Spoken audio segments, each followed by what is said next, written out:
Over the hills and far away, Teletubbies come to play. 1, 2, 3, 4.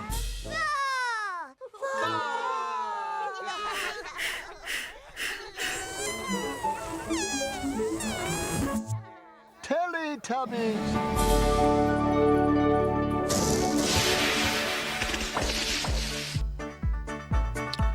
Something the Teletubbies are famous for is their love of games, and a lot of the time, these games are centered around nursery rhymes. We saw a glimpse of the love the Teletubbies have for games revolving around nursery rhymes in Watering Can from Here Come the Teletubbies. But today we're going to see a lot more of these games, as we're looking at the Teletubbies' third home media release, Nursery Rhymes. As we did in the previous episodes, we'll start by looking at some of the general information surrounding the release and then we'll summarise it. From here, we'll analyse the release overall and look at what the characters got up to before concluding with my final thoughts. So, without further ado, let's begin.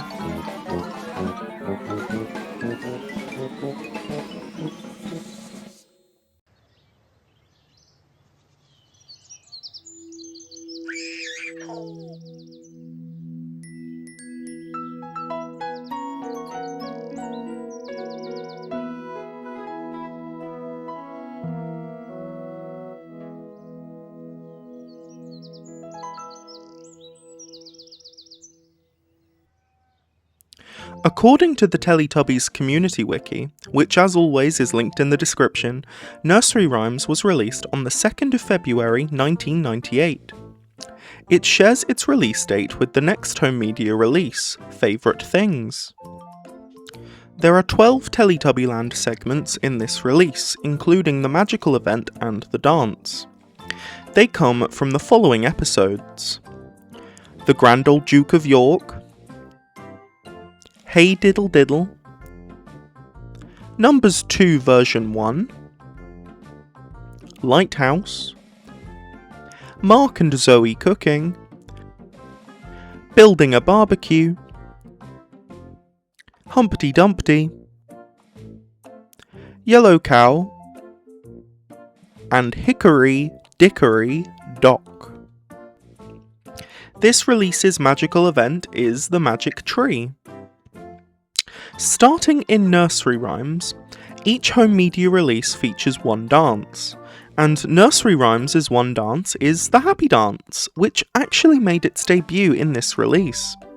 It did not appear in an episode until 1998's Looking for Rabbits.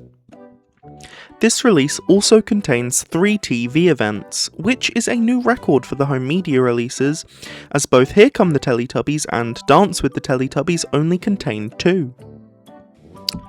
Nursery Rhymes contains the following TV events: The Grand Old Duke of York, The Gingerbread Boy, and Hickory Dickory Dock. The Gingerbread Boy, rather uniquely, makes its debut in Nursery Rhymes. It is not exclusive to the release, however, as its episode aired just over 2 months after Nursery Rhymes released. Tinky Winky is chosen to play 2 TV events in Nursery Rhymes, which are The Gingerbread Boy and Hickory Dickory Dock. Tinky Winky has now been chosen for 4 TV events across the 3 home media releases we've looked at so far, which is more than any other Teletubby. Po is chosen to play the Grand Old Duke of York, meaning she has been chosen for 2 TV events across the 3 releases we've looked at so far. Lala is still yet to play a TV event in a home media release. All the episodes featured in Nursery Rhymes aired in 1997, with the exception of The Gingerbread Boy, which aired in 1998.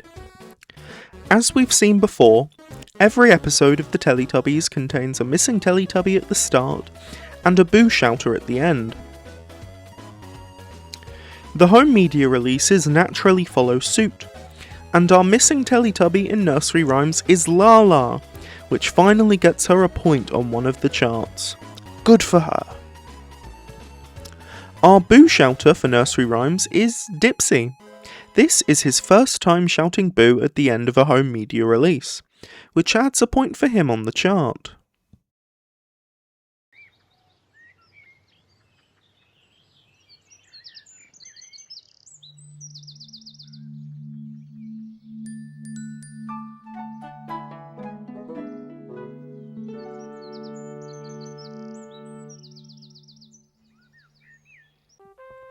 Nursery Rhymes begins, quite naturally, with a nursery rhyme. The Teletubbies listen to a voice trumpet sing them the Grand Old Duke of York. Lala decides that everyone should act the rhyme out, but this proves to be rather tiring.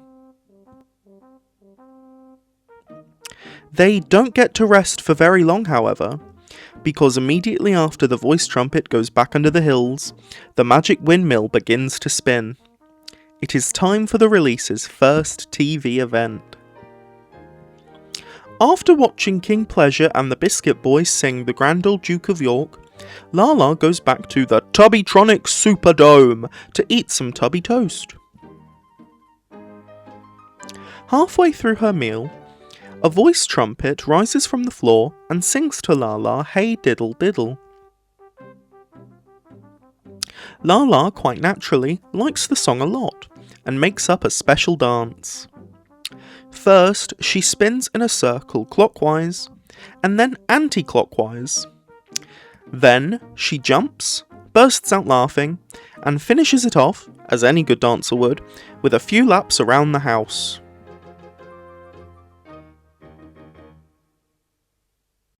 It doesn't take long for Dipsy, Tinky Winky, Po, and even the Nunu to join in and do the special Hey Diddle dance.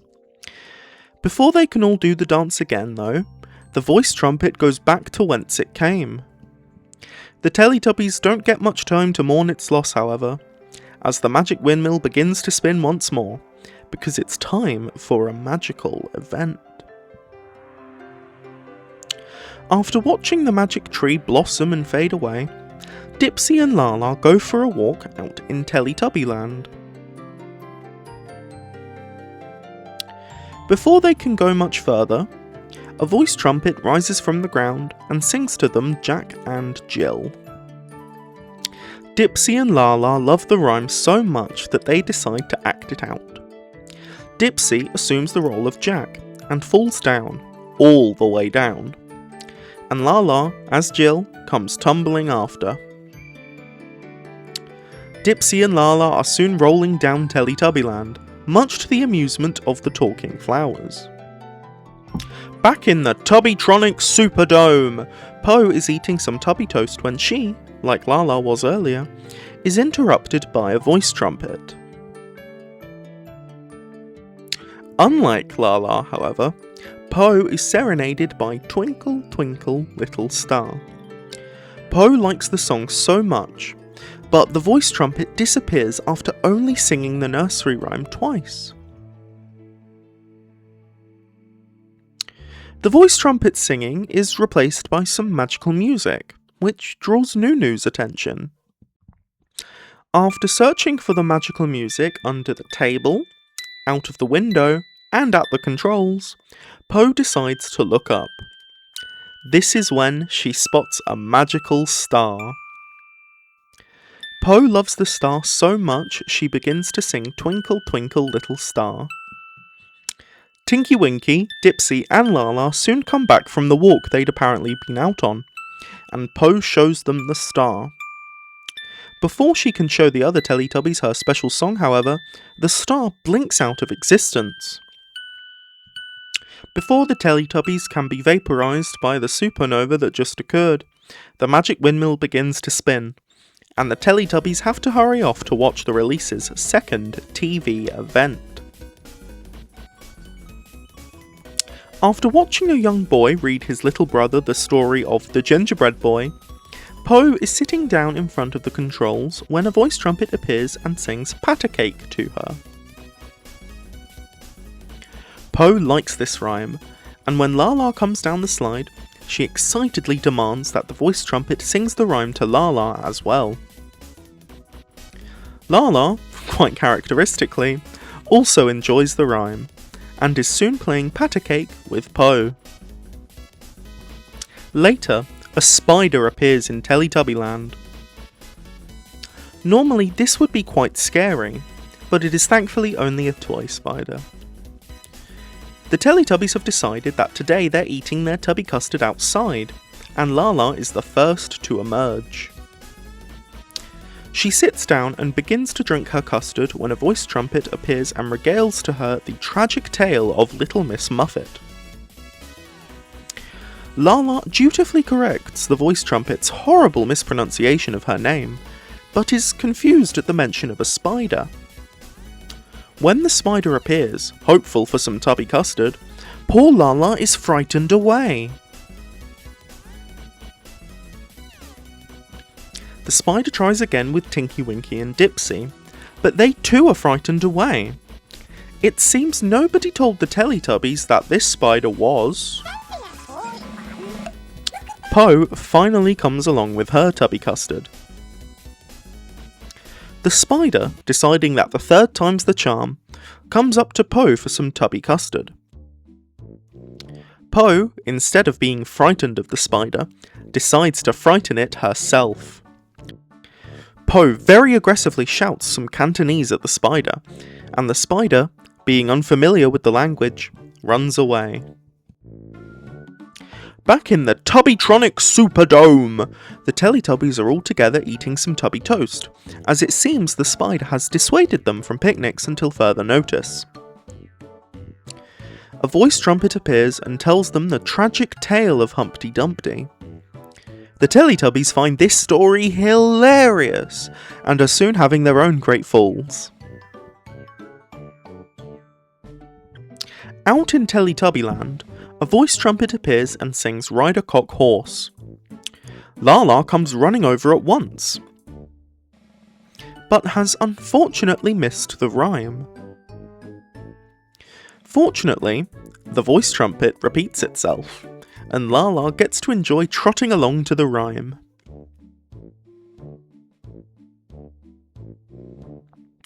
It doesn't take long for the other Teletubbies to start trotting along to the beat with Lala.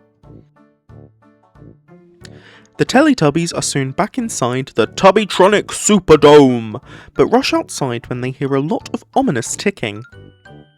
It's thankfully only the voice trumpets playing some thematically appropriate ticking noises.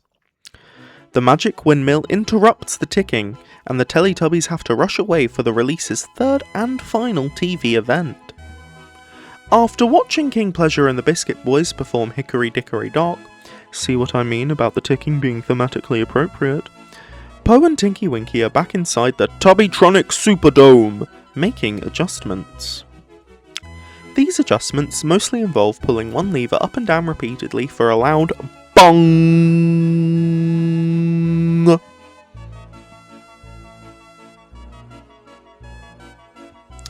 A voice trumpet soon rises and sings Hickory Dickory Dock to Po and Tinky Winky. They both enjoy the rhyme so much that they come up with a game to play.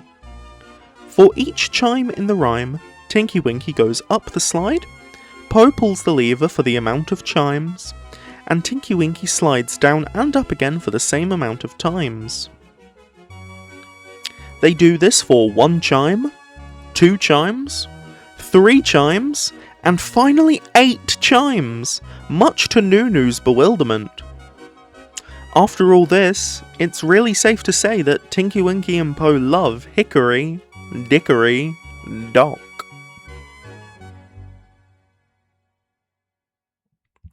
The Teletubbies then all regroup to end the release with a happy dance out in Teletubbyland. Each Teletubby leads a section of the dance, starting with Tinky Winky, then Dipsy, then Lala, and finally Po. The dance culminates in a big hug. This of course brings us to Tubby Bye Bye, and the end of nursery rhymes.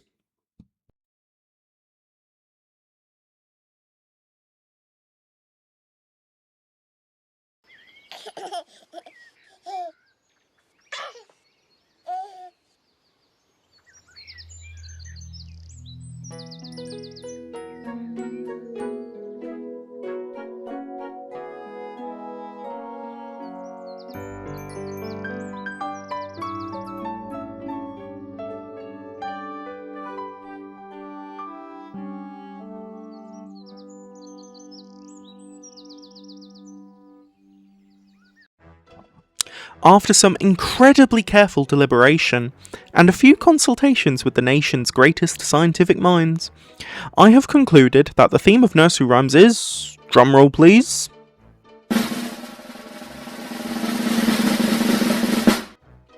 nursery rhymes. Further to this, the release's aim, which we'll look at more in the character section for this episode, is to showcase to the audience how much the Teletubbies love nursery rhymes. In my opinion, nursery rhymes meets this theme in an incredibly effective way, and here's why. For one, every segment, with the exception of the magical event and ticking voice trumpets, contains a nursery rhyme in one way or another, and, with the exceptions of the Grand Old Duke of York and Hickory Dickory Dock, each rhyme is the focus of one segment each. In these segments, the Teletubbies either act the rhyme out, such as in the Grand Old Duke of York or Jack and Jill, or they play a game centred around the rhyme, such as in Hey Diddle Diddle or Ride a Cock Horse. Research in educating smaller children has found that role-playing key concepts, such as nursery rhymes, can advance their communication skills. In fact, the Early Years Framework, which is the statutory guidance for teachers working with children aged between birth to 5, aka the target audience of Teletubbies, outright says to use roleplay techniques so children can become more comfortable using a wider range of vocabulary and language structures. This guidance also says that teachers should be encouraging children to enjoy rhymes, and if the Teletubbies are enjoying the rhymes, it will pass on to the children watching at home. Role-playing and games can also help consolidate learning. Consolidation of learning is when new content is reviewed and learning becomes reinforced. Consolidation of learning is important because it can act as a form of assessment of learning both for the teacher and the student. In the case of the Teletubbies, the aim here is to consolidate the student's learning, as a TV show cannot meaningfully address gaps in learning on its own. Let's use Jack and Jill as an example of consolidating learning. Dipsy and Lala listen to a voice trumpet sing Jack and Jill twice. They then review the material by acting the rhyme out. The learning has now been reinforced because they have reviewed it by acting it out. Let's now use Hickory Dickory Dock as an example of a game to consolidate learning. In Hickory Dickory Dock, Po and Tinky Winky play a game where Po makes the control panel chime however many times the voice trumpet has said, and Tinky Winky then goes up and down the slide that many times. This repetition of the rhyme with the game helps consolidate Hickory Dickory Dock as a rhyme alongside numbers up to 8. Teletubbies follows this sort of lesson approach frequently. In home media, we'll see it more in Ready, Steady, Go, though here I'm going to go through a few examples of it in episodes. Our first example is 1997's Balancing. Here, the Teletubbies learn about balancing as a concept in a TV event, and then they consolidate the learning in the subsequent segment when they each try to balance themselves. Our second example is 1997's Number 6 version 1. The TV event in this episode introduces the number 6 to the audience, and gives several examples of it. The Teletubbies then consolidate this with their collective 6 dirty knees. Our third and final example is 1998's Colours Purple. Here, the episode starts with a voice trumpet introducing Po to purple as a concept, and a purple cloud floats by. The TV event then introduces more information on the colour, And finally, a purple flower appears in Teletubbyland, and the only Teletubby who likes the smell of it is Tinky Winky, who is, as you know, the purple Teletubby.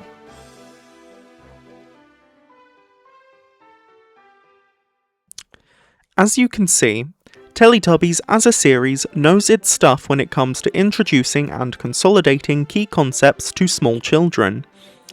This is of no surprise when you remember that Anne Wood, one of the show's creators, was a primary school teacher before she worked on Teletubbies as a series. Moving on, I want to talk about the TV events. As I mentioned in the general information section, Nursery Rhymes contains 3.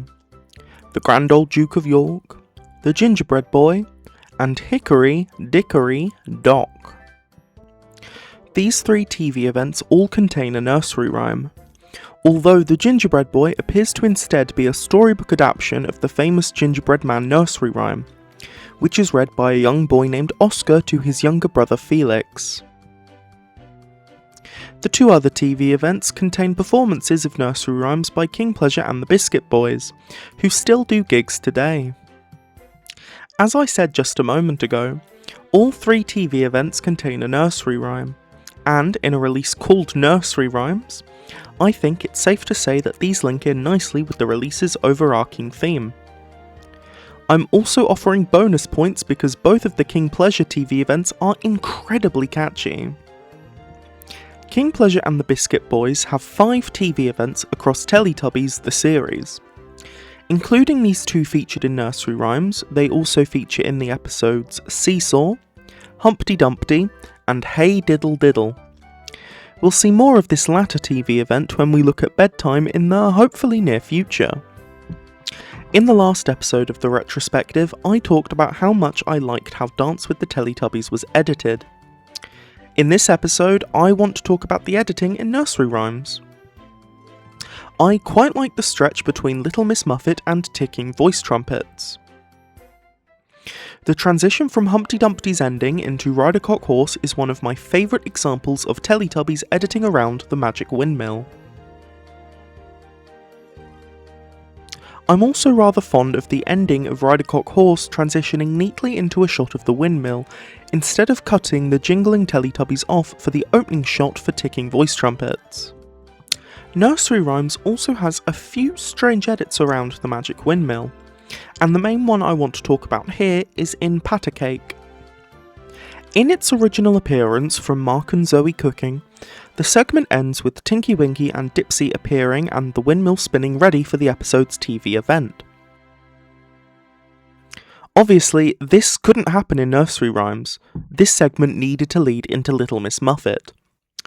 Therefore, the music cuts off abruptly to an establishing shot of the Tubbytronic Superdome.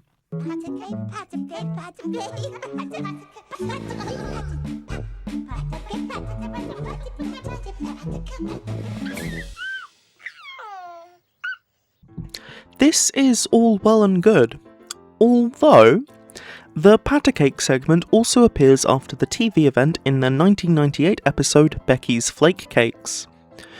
Even stranger, the full segment plays without being interrupted by the magic windmill. In my opinion, it's a shame they didn't use this edit of the segment in Nursery Rhymes. Both Hey Diddle Diddle and Jack and Jill have similar sudden cut-offs. To start with, let's look at Hey Diddle Diddle. In the original 1997 episode, once the magic windmill spins, the Teletubbies run out of the house and out into Teletubbyland just as the windmill stops spinning.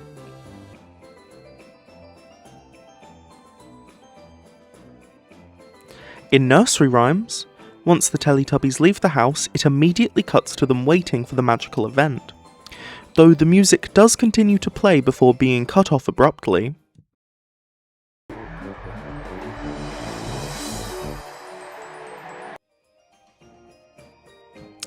In Jack and Jill, they keep the full original ending of the segment, though they cut to a shot of the talking flowers instead of to the magic windmill like it does in Numbers 2 version 1.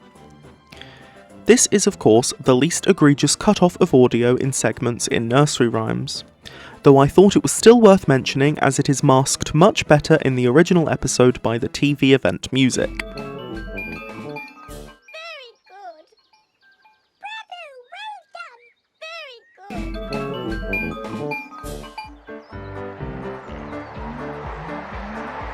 good. The final thing I want to talk about in this tangent is Hickory Dickory Dock.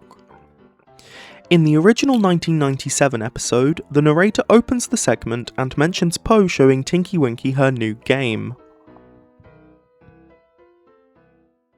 One day, in Teletubby Land, Po was making some adjustments. Po heard Tinky Winky coming. Po showed Tinky Winky her new game. In Nursery Rhymes, the segment opens immediately with Po and Tinky Winky playing with the control panel.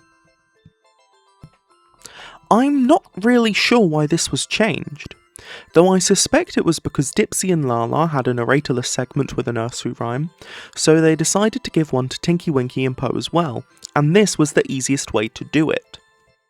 Otherwise, I'm not sure why they cut the segment down. If you, the viewer, have any theories, I'd love to hear them in the comments section below. Before considering the US differences in more detail, I want to talk about the spider. You know, the toy one in the Little Miss Muffet segment. Trust me, it ties into the US dub discussion. In the opening of Little Miss Muffet, the talking flowers initially react fearfully to the spider, though once they realise that it's only a toy one, they begin to chuckle. This is then reinforced throughout the segment after the spider encounters and frightens Laa-Laa and later Tinky Winky and Dipsy. I think it is of note that the episode Little Miss Muffet comes from, which is 1997's Building a Barbecue, aired after the episode containing the Lion and the Bear's debut, which was Seesaw. I mention The Lion and the Bear because they are notorious for scaring child audiences way back when. Throughout The Lion and the Bear, the Teletubbies themselves reinforce to the audience how scary the segment is. Through their initial terror at the bear, the screaming at the lion when he reveals himself, and just before the final chase sequence. In Little Miss Muffet, however, it is constantly affirmed to the audience that this spider is only a toy spider, and therefore nothing to be afraid of, and I have a theory as to why they did this. After the unexpected reaction to The Lion and the Bear, it was decided that any potentially scary segments were reinforced as games to the child audience. Although I could be wrong in this, as I know very little about television production, and that 2-week gap in the episode's airing dates does make me doubt this theory. So what do you, the viewer, think? Please leave your answer in the comment section below. You're probably wondering now, Jack, what does this toy spider have to do in the US dub, since you've deemed it so worth talking about? Well, dear viewer, I'll tell you. YouTuber Compilation Teletubbies, in a video uploaded in March 2026, which is linked in the description, pointed out that Po's choice of words in the UK and US dub are slightly different. In the UK dub, Po says the following to frighten the spider away. Fight it, fight it, fight it. Yeah. In contrast, the US version has her say this instead.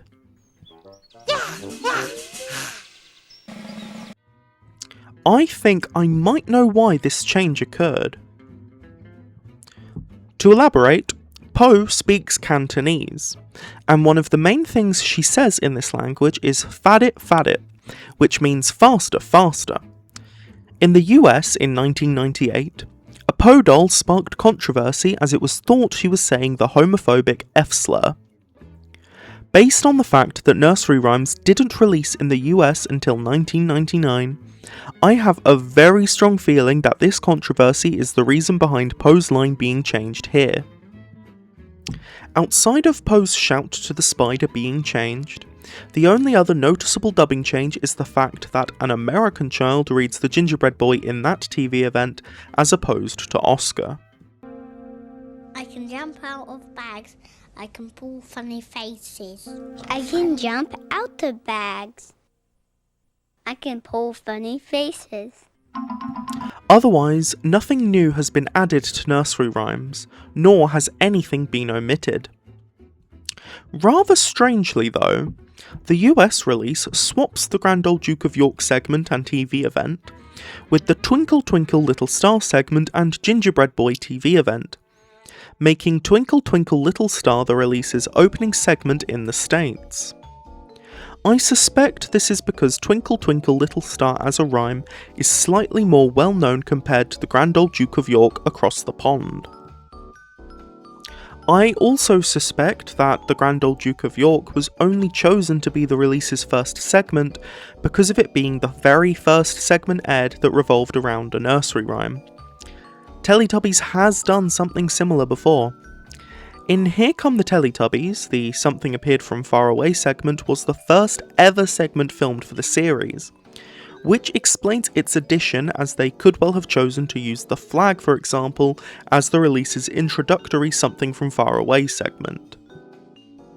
This concludes the analysis of nursery rhymes.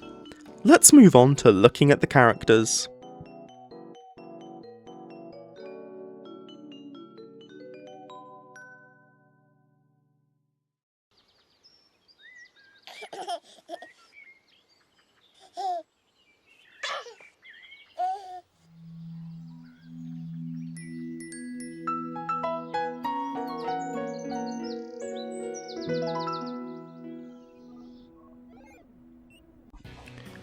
As we did in the previous episodes of the Teletubbies Retrospective, we're going to spend this final section of this episode's main body looking at the characters.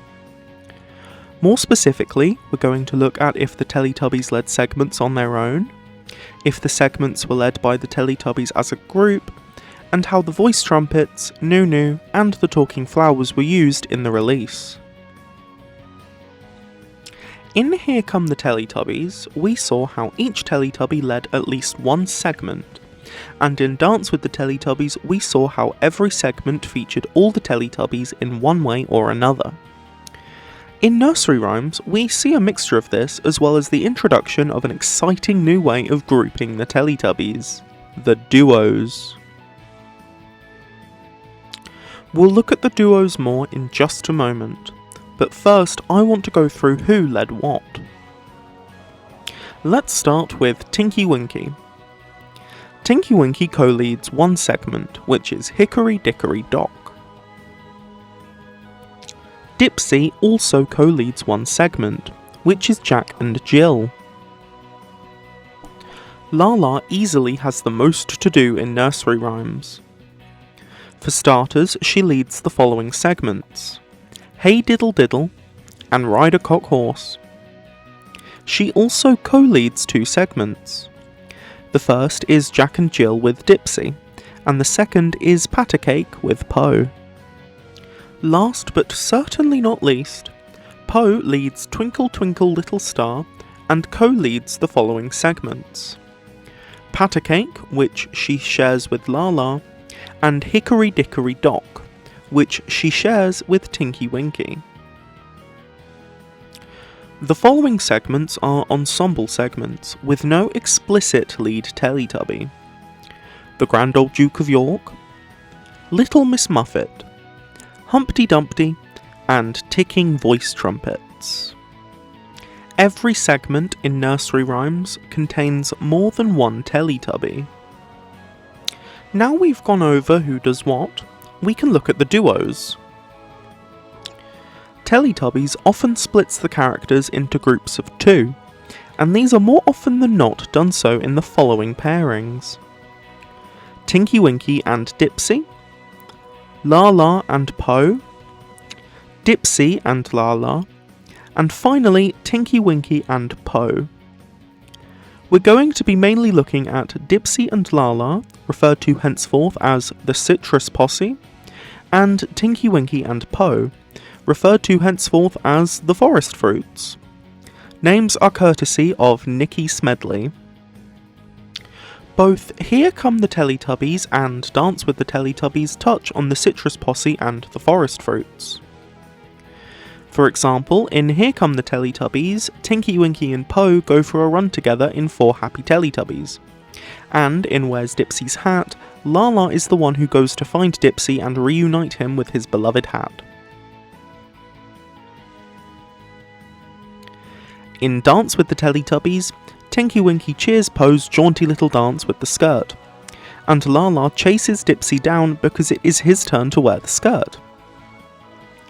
I would also like to add that Dipsy was clearly captivated by Laa-Laa's dancing.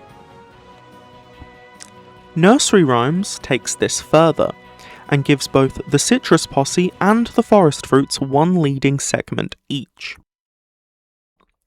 The Citrus Posse gets Jack and Jill, and the Forest Fruits get Hickory Dickory Dock. They lead these segments themselves outside of the voice trumpet introducing each segment's nursery rhyme. The narrator does not direct either group towards either activity that accompanies the nursery rhyme. Well, technically he does in Hickory Dickory Dock, but they cut that from the home media release, so it doesn't count. The Citrus Posse also get an extra moment together in the release. In Ryder Cock Horse, which is one of Laa-Laa's lead segments, Dipsy is the first Teletubby to appear after her. This is when he inexplicably trots into Laa-Laa. Once the two Teletubbies recover from their head-on collision, the Citrus Posse shares a big hug. Tinky Winky and Dipsy don't really get to interact as a duo in nursery rhymes, though this is something we'll see more of in Uh-Oh, Messes and Muddles and Ready, Steady, Go, when we reach those releases in the hopefully near future. Laa-Laa and Po, on the other hand, get an entire segment to themselves, and this segment also showcases a new and exciting side of their relationship as characters. This new and exciting side is Laa-Laa's maternal nature. In Pat a Cake, when Laa-Laa comes down the slide and greets Po, she sits on the steps in a way that she is eye level with Po. With children, it's generally accepted to be good practice to sit or be at eye level with them during interactions, because it can help children feel seen and heard. Further to this, when Po exclaims "Pat a Cake," after some initial confusion, Laa-Laa repeats her words back to her. Pat a cake. Patty? Pat a cake. Patty cake? Pat a cake. Oh, Patty bear. This can also help children feel understood. I've seen Laa-Laa be described as the mum friend of the group before, or rather that she looks out for the other Teletubbies. We saw some of this in Laa-Laa reminding the others of the choreography in Dance with the Teletubbies. But here in Nursery Rhymes, we see how that comes across when she interacts with Po. I really like this side of Laa-Laa's character, and we'll see more of it in her interactions with Po further into this series, most notably in Happy Christmas from the Teletubbies. I think it also highlights how each Teletubby interacts with one another in a different way. Laa-Laa looks out for all the Teletubbies, but she wouldn't dote on them in the same way as she would with Po, for example. We'll see more of how Laa-Laa interacts with the other Teletubbies later on in this series, and I expect to expand on this more in at least Favourite Things and Happy Christmas from the Teletubbies. At this stage in the character section, I would like to go over what each Teletubby does to stand out in nursery rhymes. This time, however, we're only going to focus on Laa-Laa and Po, as, in my opinion, I don't think there is much to say on Tinky Winky and Dipsy. This goes more for Dipsy. For starters, he only leads one segment, which even then is shared with Laa-Laa. Further to this, I think the argument could be made that his role in Jack and Jill could easily be filled by Tinky Winky if it weren't for the Citrus Posse being consistently pushed as a duo. The same can be said about Tinky Winky to an extent, though I think he is definitely used better here than Dipsy. Again, he only leads one segment, which is shared with another Teletubby. This isn't to say Tinky Winky isn't portrayed consistently across these releases though.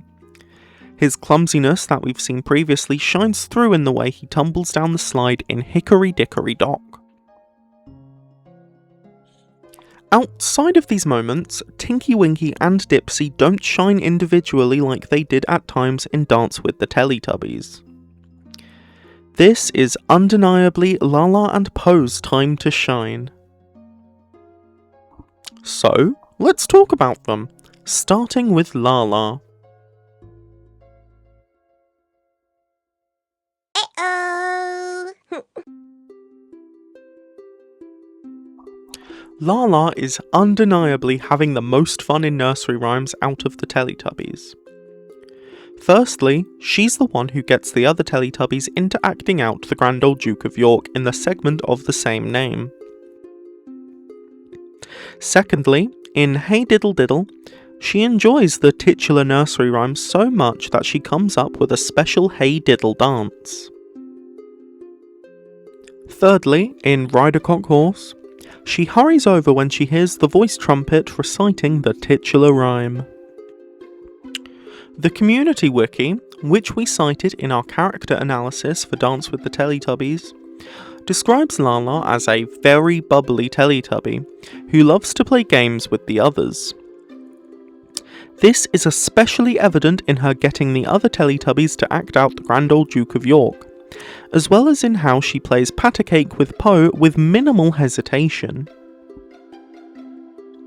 Laa-Laa also invents a few games in nursery rhymes, namely the special Hey Diddle dance that I mentioned a moment ago, and a trotting game to the tune of Ride a Cock Horse.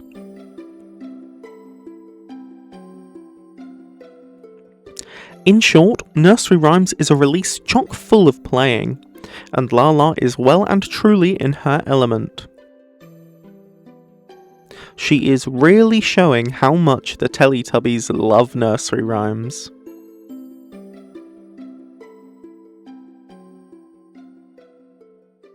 Let's move on to Po. Uh-oh. As we saw in our character analysis of Po in the last episode, the community wiki describes her as a rather silly Teletubby who, like Laa-Laa, enjoys playing games with the others. This is evident throughout nursery rhymes. Firstly, in Hey Diddle Diddle, Po very much wants to do the special Hey Diddle dance with the other Teletubbies. Secondly, when Tinky Winky, Dipsy and Laa-Laa return from their walk in Twinkle Twinkle Little Star, Po is keen to show them the star and sing the rhyme with them, and is disappointed when the star disappears before she can do so. Finally, in Hickory Dickory Dock, Po gleefully plays the chiming game with Tinky Winky, despite clearly finding the chimes overwhelming. In the previous episode, which looked at Dance with the Teletubbies, we saw how Po can sometimes choose to do her own thing outside of the main activity, specifically during the jumping dance when she jumps in an opposite direction to that of the other Teletubbies, which Laa-Laa finds bewildering. Nursery Rhymes, as you might expect, takes this further. To begin with, in Twinkle Twinkle Little Star, we see how all the other Teletubbies have gone out for a walk, while Po opts to stay at home and have some tubby toast. This of course works well for Po, as only she gets to experience the magical music in its entirety. Further to this, when the voice trumpet directs Little Miss Po to be frightened away by the spider, just as it did with Little Miss Laa-Laa and Little Miss Dipsy and Tinky Winky, Po decides that she will frighten the spider away herself. Which she does. Po doing her own thing outside of that set out within the main activity is a consistent trait, and we'll see more of it when we look at musical playtime and busy day in the near future. It appears consistently throughout episodes of Teletubbies too. In 1997's Animals Fish, Tinky Winky, Dipsy and Laa-Laa are all being very quiet. Instead of doing this, Po decides to make some very noisy adjustments. In addition, in Carnival 2 in 1998, after all the other Teletubbies have sung songs about their favourite things, Po chooses to instead sing a song about a cloud. I really like how Nursery Rhymes shows more examples of how Po both enjoys playing games with the other Teletubbies and doing her own thing. When we looked at Here Come the Teletubbies, I described it as being designed as an introduction to what the Teletubbies as characters may get up to in an average episode of their television series. And I would argue that the first 5 home media releases help introduce to the audience what the Teletubbies may get up to in an average episode. In my opinion, these introductions and expansions of key character traits within the Teletubbies are simply incredible in helping audiences understand who these strange alien toddlers are and what their deal is. In the analysis section of this episode, I mentioned how Nursery Rhymes' aim was to showcase how much the Teletubbies love nursery rhymes, and I think that this release more than achieves this aim. All the Teletubbies, especially Laa-Laa, really get into the swing of the nursery rhymes throughout the entirety of the release. We've looked at the Teletubbies themselves enough now for one episode, so let's look at the voice trumpets. Outside of the TV events, the Magic Tree and the Happy Dance, the voice trumpets appear in every segment in Nursery Rhymes. In all of their appearances across the release, they, unsurprisingly, recite or sing nursery rhymes to the Teletubbies. In previous episodes, I have described the voice trumpets as alternative leaders of segments to the narrator. I think this especially shows in Nursery Rhymes. To elaborate, while the narrator does open and guide the Teletubbies through the segment activity, such as in Hey Diddle Diddle and Twinkle Twinkle Little Star, he takes somewhat of a back seat to the voice trumpets in this release. For example, in Little Miss Muffet, the narrator's only line of dialogue is him opening the segment. One day, in Teletubby Land, something appeared from far away. The segment is otherwise led entirely by the voice trumpet reciting Little Miss Muffet to the Teletubbies. In fact, I think it's fair to say that the narrator somewhat takes a back seat in Nursery Rhymes in favour of the voice trumpets. Excluding the dance and the magical event, only 4 of the Teletubbyland segments feature narration. In my opinion, this works in Nursery Rhymes' favour. I think this is because it reinforces the idea that the voice trumpets can lead segments without the narrator's presence. This is something we see in the television series itself more than a few times. For example, 1997's Washing the Bus features Dipsy and Laa-Laa playing Incy Wincy Spider to a voice trumpet's reciting of the rhyme. In addition, 1998's Flamenco Dancing features the Teletubbies dancing along to the flamenco music that's played by the voice trumpet.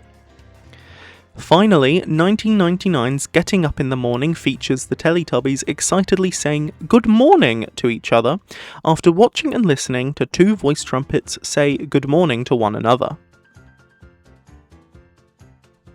All these examples lack any introduction to the segment from the narrator, and help showcase how the voice trumpets can lead segments on their own. To conclude this episode's discussions on the voice trumpets, I think it is exceptional that Nursery Rhymes showcases so many examples of the voice trumpets leading the segments in the absence of the narrator. It also helps showcase how the Teletubbies can both act out what the voice trumpet plays for them and invent games based around the voice trumpets. Let's talk about Nunu. Nunu appears in 3 segments across nursery rhymes. His first appearance is in Hey Diddle Diddle, when he runs away around the dome with the other Teletubbies before finally joining in with their special Hey Diddle dance alongside Po. His second appearance is in Twinkle Twinkle Little Star, when he searches and appreciates the star and its magical music with Po. Nunu's third and final appearance is in Hickory Dickory Dock. Unlike his previous 2 appearances in nursery rhymes, here he simply sits off to the side and reacts to Tinky Winky's repeated sliding. When we looked at Dance with the Teletubbies in the last episode, I mentioned how the release helps showcase Nunu as the 5th member of the group, and I think it can be argued that Nursery Rhymes builds upon this idea in an incredibly effective way. For starters, Nunu participates consistently throughout Hey Diddle Diddle. Initially, he only runs away with the Teletubbies around the house as part of Lala's big finish to the special Hey Diddle dance. But once Po decides that she wants to dance too, Nunu also joins in with the special Hey Diddle dance. Though he doesn't jump or fall over laughing. Wonder why? In addition to this, in Twinkle Twinkle Little Star, he appreciates the magical music alongside Po, to the point of looking up at the magical star alongside her. He also seems to quite enjoy Po's singing of the rhyme. I would also like to mention how he seems to be just as excited as Po when Tinky Winky, Dipsy and Lala come back from their walk. Speaking of Nunu seeming pleased about Tinky Winky, Dipsy and Lala returning, I want to talk about a few new sides of the Nunu that haven't been showcased in the home media releases before this. His playfulness and his genuine enjoyment of being around the Teletubbies. We see a glimpse of this in Dance with the Teletubbies via him entertaining the Teletubbies with the Follow the Leader dance when they're sitting in the Tubbytronic Superdome with nothing to do. Though this is the extent of it, and the argument can be made that the Teletubbies enjoyed the dance far more than the Nunu did. In nursery rhymes, we see much more of Nunu being playful and enjoying the company of the Teletubbies. Firstly, he excitedly participates in the special Hey Diddle dance, and is also visibly disappointed when the voice trumpet descends at the end of the segment, suggesting he had a lot of fun with the Teletubbies. I know I spoke about Nunu being excited at the return of Tinky Winky, Dipsy and Lala scarcely a few minutes ago, but I want to expand on that scene. Basically, Nunu wiggles excitedly and waves at the returning Teletubbies. He's done this before in episodes, most notably in 1997's Owl Babies, where he waves to each Teletubby in turn as they say "eh-oh" to him. Fun fact, Owl Babies was the first time Nunu was named in an episode to the audience. I think these more playful Nunu moments help illustrate the fact that even if Nunu finds the Teletubbies rather confusing and annoying at times, he does love spending time with them. I'm going to conclude our discussions around Nunu by talking about his relationships with the other Teletubbies, particularly Po. We saw a glimpse of Nunu interacting with the Teletubbies one-to-one in Here Come the Teletubbies, specifically in Tinky Winky's heavy bag, where he seems disappointed when Tinky Winky doesn't let him tidy up the piece of tubby toast.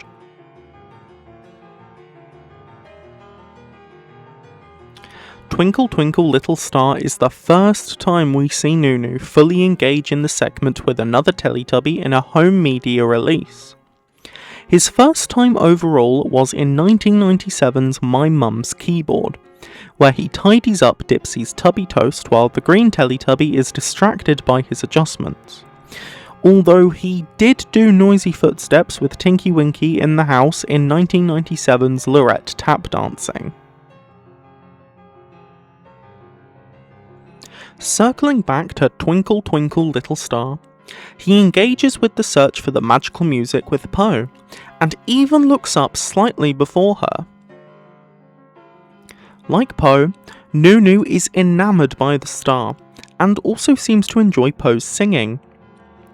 This is the only segment in the home media releases where Nunu has extended one-to-one time with a Teletubby to my knowledge, outside of him playing noisy footsteps with Tinky Winky, which we'll look at in greater detail when we cover hands, feet, and dirty knees at some point. I think it's good that we see Nunu interact with the Teletubbies separately, as most of his other appearances in the home media releases are shared with all the Teletubbies. For one, it helps show different sides of the Nunu overall. We see him be a bit more playful with Po, for example in 1997's Sarah Fraser and the Ducks, when he catches Po's tubby toast after she spends some time in the segment doing the same.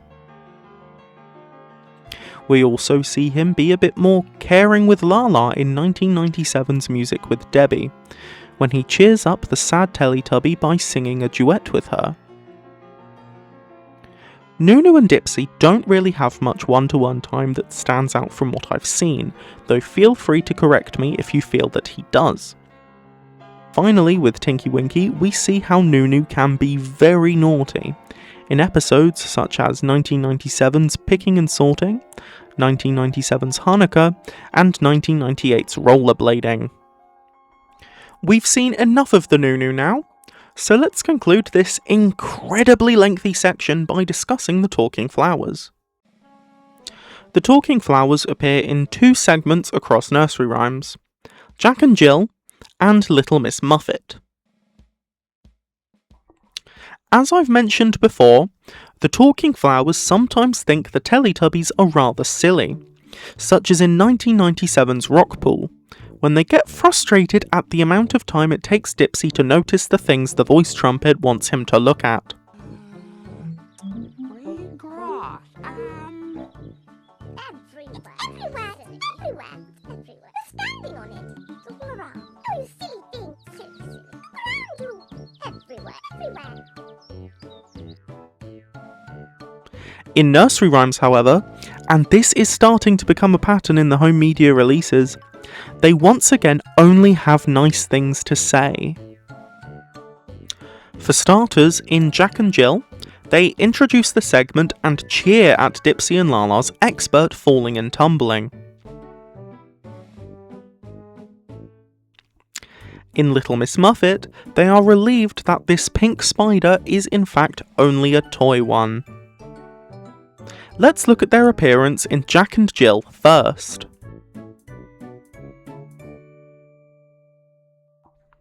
Initially, they signpost to the audience that somebody's coming, in a way that the narrator might have done if he were present in this segment. I can't find anything to suggest that they've done similar in other episodes, but as always, if any of you lovely viewers know anything, I'd love for you to tell me in the comments section below. Moving on, as I mentioned in the analysis section of this episode, the talking flowers don't appear at the end of the segment in its original episode, and are present in nursery rhymes to make the hard cut around the magic windmill more palatable, which I think works well here. Their appreciation for how Dipsy and Lala acted out the nursery rhyme could also lead to a discussion between parent and child, as we've seen in active viewing. I talked about this more when we looked at Dance with the Teletubbies, but to summarise, discussions like this, which would occur while viewing media, can have great benefits on a child's cognitive development. I've already spoken at length about the talking flowers' role in Little Miss Muffet, but to summarise, they reinforce to the audience that this spider is nothing to be afraid of, as it's only a toy one. In my opinion, This affirmation of the spider not being something to be scared of was a brilliant idea, as it ensures that the viewing child isn't as scared of the spider as they might be, and it gives the audience something to laugh at. Because isn't it funny that the Teletubbies are being frightened away by a toy spider? As we've always done, I'm concluding this section with a compilation of everything said by the talking flowers in nursery rhymes.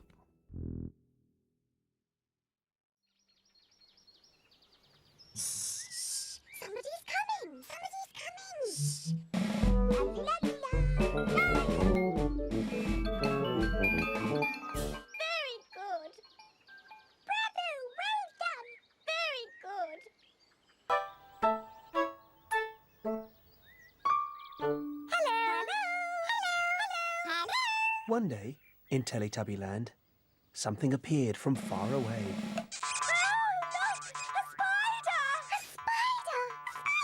It's only a toy. It's only a toy. Look at that. It's disappeared. It's disappeared.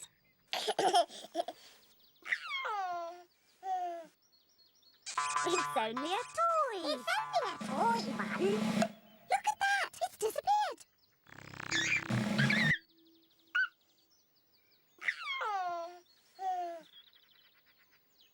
It's only a toy. It's only a toy, Mum. Look at that. It's disappeared.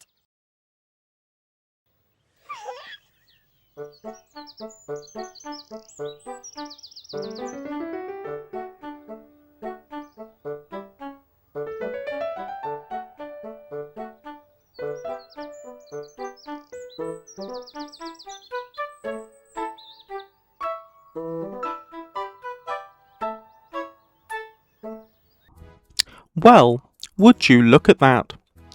After what I can only assume to be a very lengthy episode, we've successfully discussed nursery rhymes in great detail. We've looked at it in the context of what it aimed to do and how it was achieved, as well as what the Teletubbies themselves got up to, alongside how the voice trumpets, Nunu, and the talking flowers were used. As we saw in the overall analysis on the release, the overall theme was nursery rhymes, and the aim was to show how much the Teletubbies love nursery rhymes. As I've said across the two previous sections, nursery rhymes does these both brilliantly, as all the expected segments, with the exception of ticking voice trumpets, contain a nursery rhyme. And even then, like we saw in the segues in Dance with the Teletubbies, it does act as a segue into a nursery rhyme. Just as I've done before, I'm going to say what I think was the best segment in nursery rhymes. In my opinion, the best segment in nursery rhymes is Hey Diddle Diddle. I love how happy all the Teletubbies get when they do the special Hey Diddle dance, especially Lala. I also love how Nunu is included in the fun without a word. Out of all the nursery rhyme segments, except maybe for Tinky Winky and Hickory Dickory Dock, the Teletubbies seem to have the most fun in Hey Diddle Diddle. Of course, if you have the same or different favourite segment from nursery rhymes, I'd love to hear about it in the comment section below. The only thing I'd really change about nursery rhymes is swapping out ticking voice trumpets with a different segment. This is largely because it's the only segment in the release that doesn't contain a nursery rhyme. I have a few ideas for replacements. I think it should be replaced by something that gives Dipsy more to do, as he is easily used the least in the release. I have two main ideas. The first is the second segment from 1997's Lambs, and the second is the second segment from 1997's My Mum's Keyboard. Both of these are led by Dipsy and both contain a nursery rhyme, which are Bar Bar Black Sheep and Here We Go Round the Mulberry Bush, respectively.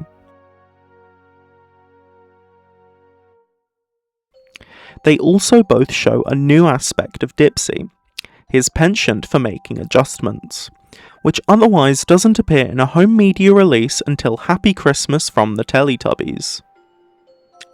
They also both end with the windmill spinning, which would also fill the role that I suspect Ticking Voice Trumpets was included to fulfill, transitioning into the TV event. However, both of these choices would mean that the voice trumpets would no longer appear in every segment, and their overarching presence is something that I think elevates nursery rhymes as a release. I've seen the opening segment from Hey Diddle Diddle thrown around as a recommendation for a segment in this release, but I'm not sure it'd be a good fit as the rhyme is already represented in the release. I would also like to toss in Incy Wincy Spider from 1997's Washing the Bus, if only for its similarity with Hickory Dickory Dock. And while it is a shared segment with Lala, I think it'd help give Dipsy more to do in the release overall.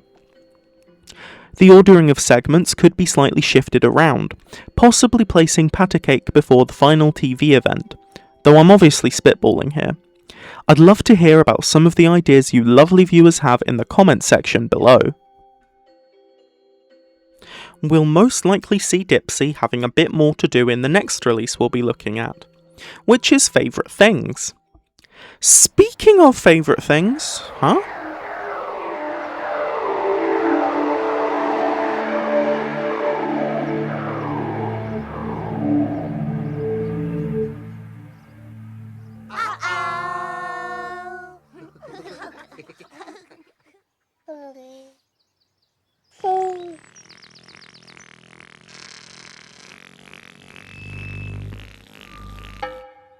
Time for Tubby Bye-Bye. Time for Tubby Bye-Bye. Time for Tubby Bye-Bye.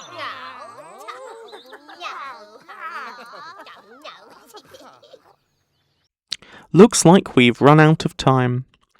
I'd like to sincerely thank you all for watching, because the sun is setting in the sky, so the Teletubbies will now say goodbye. Bye-bye. Bye-bye. Bye-bye. Bye-bye.